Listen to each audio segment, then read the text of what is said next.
social media it's a social space, but it's also a space where a lot of people making a lot of money. And if you look at it as a consumer, as opposed to, I mean, you look at it, you're on it as a consumer as opposed to being on it as a business. That's how you always gonna see it. You on there for the tea instead of getting the bread.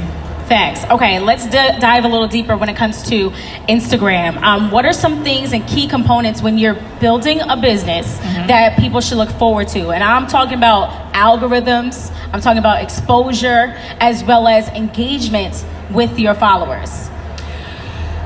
Before we start that, because that's like step 5. The first thing. Okay, where we need to start. The first thing we got to do is these pages are like, what kind of content are you creating? Are you creating content that's clean? Like, are you taking a picture in front of a dirty mirror? Do they have stuff on the floor when you taking? I'm being serious. Is the mattress on the floor? Right. That's what I'm saying. Because people ain't gonna pay attention to your dress. Right. They looking at this stuff. What's in the background? The stuff that's on the floor. Right. Right. So let's, the same way McDonald's, like a lot of people don't know, McDonald's hires makeup artists for their burgers, for the picture, for the menu. Put cardboard in between the patties. But feel where I'm coming from, though. We have to and it's not that you faking it, but you have to sell. You know what you're selling. You have a product that you're selling. You have to make it look its best, and the best way to present it is in a clean environment. Why don't you take 2 more minutes out of your day and clean up the room to make sure the picture can be great? Or why don't we, if something's trending right now, like they got something trending on social media right now, and I'm flying fresh out of here to go to Atlanta. Y'all was on the shade room this morning or anything? Y'all saw that person?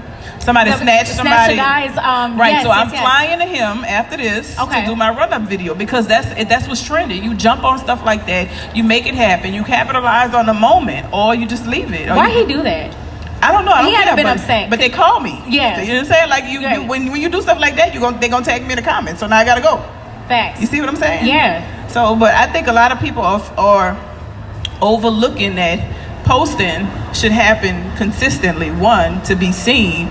2, make sure what you post and people are interested in. If you post in a flyer, it's never gonna have as much engagement as something like telling a story with a video or a picture.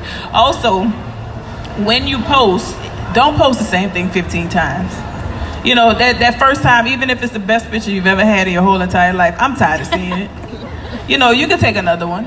You don't even have to hire a professional photographer. We have iPhones, we have Samsungs, we have all kind of great technology.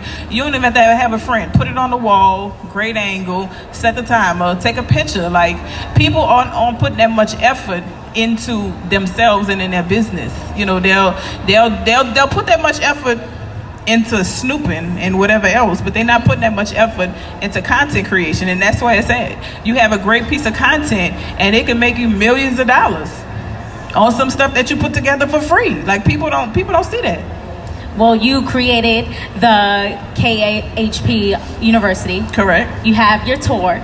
You had the book. Well, I had my tour. You had your book as well. Okay. Of course, the products. I just saw that you had added a kids line too. Yes, that launched September 13th. Okay. And I feel like you're doing very well and you're very successful when you see other companies that have similar products as to what you have. We're suing them, so I'm not going to speak about it. Okay, we're not going to talk about that. But that's how you know you get to a certain level of success. Yeah. So the nerve. Name and all. I saw that. If y'all know what we're talking about. I just want my bag. Whatever you made off it, I want my bag. Yeah. Thank you. I was like, wow, that's crazy. Okay, but what's next? After you've done all of that, what else haven't you done? Oh, I forgot to mention philanthropy, because you're big on that too. Ooh. And broke a record? Yes. Yeah. Guinness World Record, sure did. So what's next for me, philanthropy wise, or overall? What do you still feel like you haven't done yet?